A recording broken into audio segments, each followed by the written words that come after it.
MP board class 12th वाले सभी students का, जैसा कि आप जानते हैं कि आज आपका अर्थशास्त्र विषय का पेपर होने जा रहा है और सभी स्टूडेंट्स को मेरे द्वारा क्वेश्चन पेपर बताया जा रहा है। सभी स्टूडेंट्स इस क्वेश्चन पेपर को पूरा ध्यान से देखें और अच्छे से इन क्वेश्चन को याद करें, क्योंकि आज आपको 2 बजे से पहले इन प्रश्नों को याद करना है, क्योंकि ये जो क्वेश्चन हैं आपकी परीक्षा में 101% पूछे जाएंगे। इसलिए आप पूरा का पूरा पेपर ध्यान से देखें। दूसरी बात मैं आपको बताना चाहूँगा कि प्यारे विद्यार्थियों, 5 बजे आपका जैसे ही पेपर छूटेगा तो मैं इसकी पेपर का जो आंसर शीट है वो भी बता दूंगा। तो बिल्कुल आप सभी स्टूडेंट्स चैनल को सब्सक्राइब जरूर करें और अच्छे से इन क्वेश्चन को याद करें। पूरा 80 नंबर का ये पेपर आएगा, जिसमें से आपको क्वेश्चन आज छोड़कर नहीं आना है। शुरुआत करेंगे हमारे क्वेश्चन से जो परीक्षा में आपको दिए जाएंगे और आपसे पूछे जाएंगे। क्वेश्चन आप देखिएगा आपकी स्क्रीन के सामने। सबसे पहले मैं आपको ये सही विकल्प वाले क्वेश्चन बता देता हूँ। क्वेश्चन नंबर फर्स्ट है कि श्रम जो है वो किसका उदाहरण होता है। प्यारे बच्चों, इसमें ध्यान रखना है, श्रम परिवर्तनशील साधन का एक उदाहरण होता है। तो इसमें आपको आंसर के रूप में लिखना है परिवर्तनशील साधन का। उचित विकल्प चुनिए में जो कि लाभ बराबर क्या होता है। तो इसमें लाभ बराबर क्या हो जाएगा, आगम माइनस लागत जो है वो लाभ बराबर होता है। तो इसमें आपको लिखना है आगम माइनस लागत। बढ़ेंगे हमारे अगले क्वेश्चन की ओर। अगला क्वेश्चन देख लीजिए। उस केंद्रीय समस्या की पहचान कीजिए जो उत्पादित की जाने वाली वस्तुओं की मात्रा से संबंधित है। तो इसमें आपको क्या लिखना है, क्या उत्पादन किया जाए। सीमांत उपयोगिता त्रास नियम आधार होता है, तो वो किसके होता है। यहाँ पर आंसर के रूप में आपको लिखना है उपर्युक्त सभी लिखना है, मूल्य निर्धारण, उपभोक्ता की बचत और मांग के नियम का। तो यहाँ पर ऑप्शन नंबर डी करेक्ट होगा। नेक्स्ट क्वेश्चन देख लीजिए। क्वेश्चन जो दिया गया है कि उपभोक्ता के संतुलन का उदासीनता वक्र विश्लेषण आधारित है। तो इसमें लिखना है क्रमवाचक उपयोगिता पर। क्या लिखना है, क्रमवाचक उपयोगिता पर। वहीं नेक्स्ट क्वेश्चन है कि कीमत अनुपात का ढाल सूचित करता है। तो कीमत अनुपात का जो ढाल है वो कौन सूचित करता है, बजट रेखा के द्वारा ये सूचित किया जाता है। जब सीमांत उपयोगिता शून्य होती है तब कुल उपयोगिता होती है। तो कुल उपयोगिता स्थिर हो जाती है। तो इसमें आपको लिखना है स्थिर हो जाती है। सभी स्टूडेंट्स वीडियो को लाइक जरूर करें और चैनल पर नए हैं तो सब्सक्राइब जरूर करिएगा।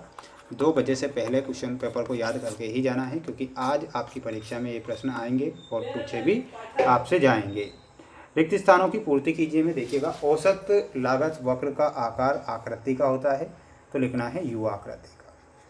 पूर्ण प्रतियोगिता में एक फर्म कीमत होती है, तो वो क्या हो जाएगी। तो यहाँ पर आंसर क्या हो जाएगा, प्राइस हो जाएगी। ठीक है, प्राइस। कर की मात्रा में वृद्धि होने पर पूर्ति जो है वो घटती है।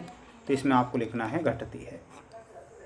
पूर्ति की लोच वस्तु की कीमत और पूर्ति की मात्रा में परिमाणात्मक गुणात्मक संबंध को दर्शाती है।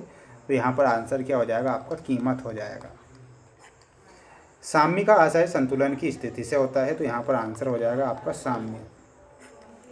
उत्पादन की प्रति इकाई लागत को क्या कहते हैं, तो उसे औसत लागत के नाम से जाना जाएगा। तो यहाँ पर आंसर क्या होगा आपका औसत लागत। ये आपको लिखना है, स्क्रीनशॉट आप यहाँ से ले सकते हैं। नेक्स्ट देख लीजिएगा, ये जोड़ी है आपकी। भारतीय अर्थव्यवस्था जो कि मिश्रित अर्थव्यवस्था के नाम से इसे जाना जाएगा। साधन की मांग में आपका जो सही आंसर हो जाएगा व्युत्पन्न मांग। एनएनपी में शुद्ध राष्ट्रीय उत्पादन से मिलाना रहेगा आपको।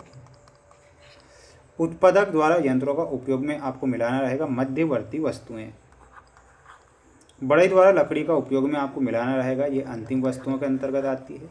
बचत में हो जाएगा आपका रिसाव। तो ये जोड़ी कंप्लीट होती है, आप स्क्रीनशॉट ले सकते हैं। बढ़ेंगे अगले क्वेश्चन की ओर। क्वेश्चन देखिएगा, ये रहा आपका अगला क्वेश्चन जिसमें सत्य असत्य दिए गए हैं।